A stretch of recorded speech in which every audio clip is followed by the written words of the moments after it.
Hey, what's going on, guys? Welcome back to the Iceberg Lounge for a new video. Today's video is going to start a series of videos called Throwbacks, where we look at games after they've been released for a certain amount of time. So it might be, if it's an anniversary, or it just might be, if I feel like I haven't played this game in so long, I'm going to go back and have a look at it. So today's video is going to be for Batman Arkham Knight, which was released 5 years ago today. Very, I think, divisive game, and obviously people have various opinions on it. And I'm sure can generate some really cool discussion in the comment section below. So we're going to look at, obviously, the visuals and the graphics. We're going to look at the gameplay. We're going to look at the overall story. The Season Pass, which I think was a big part of Arkham Knight. And we're obviously going to look at just the overall memories of the game. So, let's get to it. To start with, we are going to focus on the graphics and the visuals. And this game is absolutely stunning in terms of the way that it looks.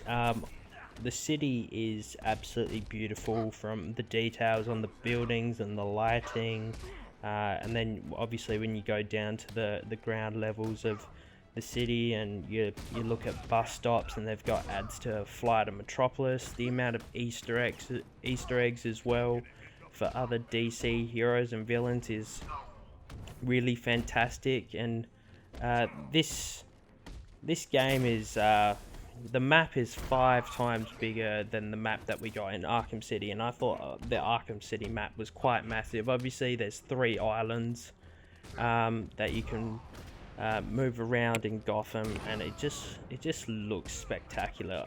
I commend Rocksteady for the amount of time and effort that they put into creating their open world. Obviously, the character designs look more refined and better than obviously ever before.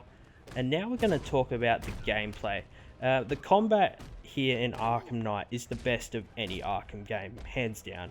The combat is obviously so refined, and they've had a number of years to tweak it and add things. And it's obviously come a long way since Arkham Asylum back in 2009. I love the different enemy types that have been brought in. As Batman, you've got, I suppose, more powerful each game with the amount of gadgets that you've had. So it's obviously important that the enemies, I suppose, step up their game as well to provide challenge to the player as well. The combat is truly fantastic and something that I truly commend Rocksteady on. I suppose the third level of combat that they've brought into Batman Arkham Knight was the Batmobile. And I have a very much love-hate relationship with the Batmobile, just simply due to the fact that it's so beautiful to drive around and destroy buildings, and you press A or X twice and it just pushes you up into the air, and you can obviously start gliding around the city, and there's a real synergy between Batman and the Batmobile, which I think is quite extraordinary. On the other hand, I hate the tank. I hate the tank combat. It's so horrible, and it's just forced down your throat. I understand that it's a big part of the marketing push for this game, and it's something that fans desperately wanted to see, and I'm glad I've got it, but I just didn't want it this way. Particularly the second half of the game, where you try and obviously stop Scarecrow. It's just like you destroy the big tank, and it's just like there's no hand-to-hand big boss fight. If it's a boss fight, it's in a tank. Like, you fight Deathstroke, who is the best fighter in the DC universe, with Batman, obviously, in a tank. It's so horrendously done, and it just pisses me off, even 5 years later. I generally don't like to replay the game too much. I love obviously going around the city and just beating up goons and stuff, but I won't go just to simply go back simply just because of the tank. It's just not fun in my opinion. Let's move on to the story. Now, I do like the story of the game, but there are certain elements of the story that could have been done so much better. Let's go with the overall plot of the game, which is Scarecrow's plan to unleash a deadly toxin on Gotham City, and I believe it's on Halloween as well. Obviously, he's gathered the villains around Gotham, including the Arkham Knight, who we'll get to in a second, to act on his behalf to try and take down Batman once and for all. Now, when this was the overarching story of the game, I was quite interested in the story. It's not my favourite Batman story in terms of a video game. My favourite stories in the Arkhamverse would probably be Arkham City. I think that was just so well written. And also Arkham Origins.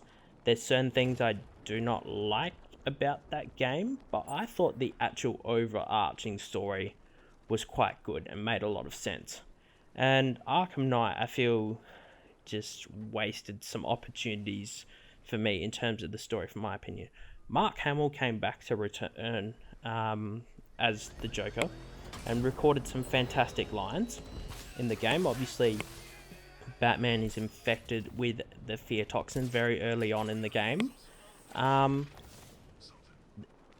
love the Joker being involved in the game from a mental and a psychology point of view, but I don't like how it started, and I definitely do not like how it ended with a battle in Batman's mind between Batman and the Joker, and he simply just defeats him because I'm Batman. Like, come on. Like, I feel that Paul Dini, who was obviously a big part of Batman the Animated Series,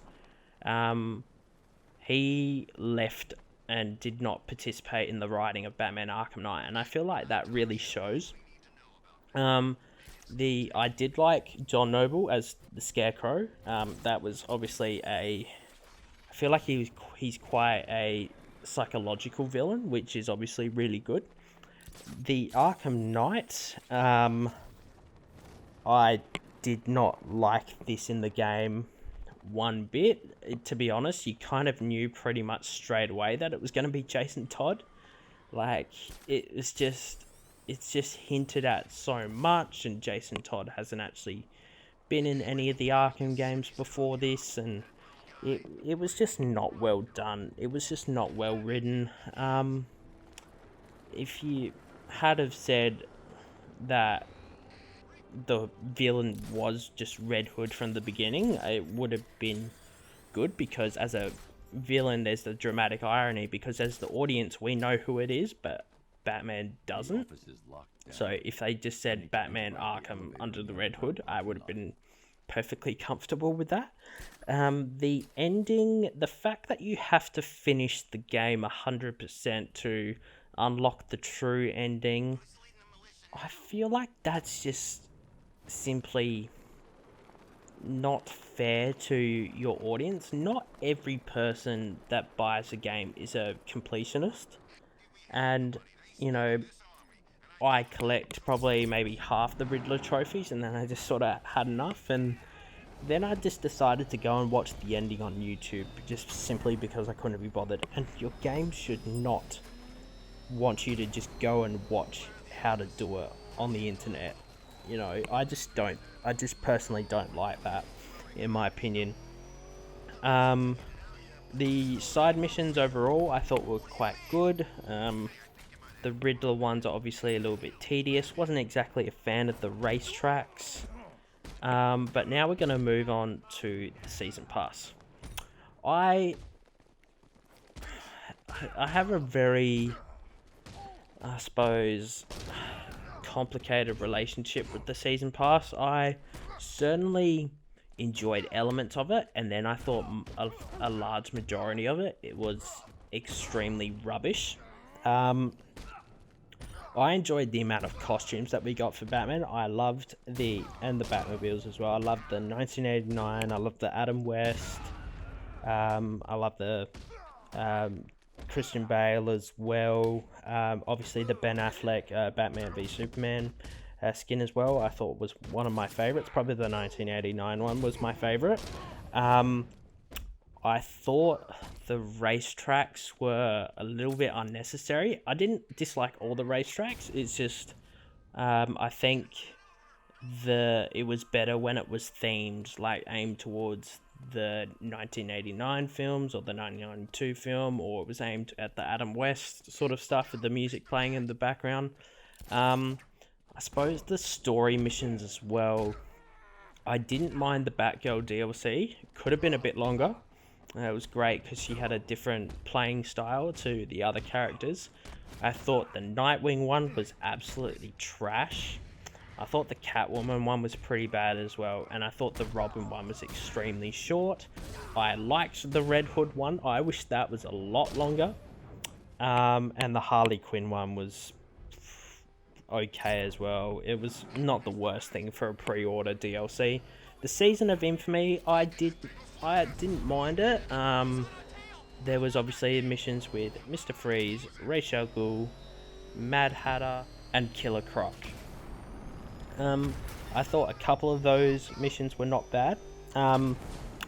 The Season of Infamy was completed in about 2 hours, which I thought was pretty decent. It's obviously pretty similar to Harley Quinn's Revenge. Obviously would have loved it if all the story DLCs were a bit longer, but I thought it was quite overpriced as well. Speaking about the DLC, I thought some of the skins that we got in terms for the Batmobiles, I thought was quite ridiculous. Like, who cares about a Riddler themed Batmobile? Like, come on, like, who honestly cares about that? Let's talk about overall memories of the game and final thoughts. I think Batman Arkham Knight is a very, despite some of the things that I've said, it is a very, very solid video game.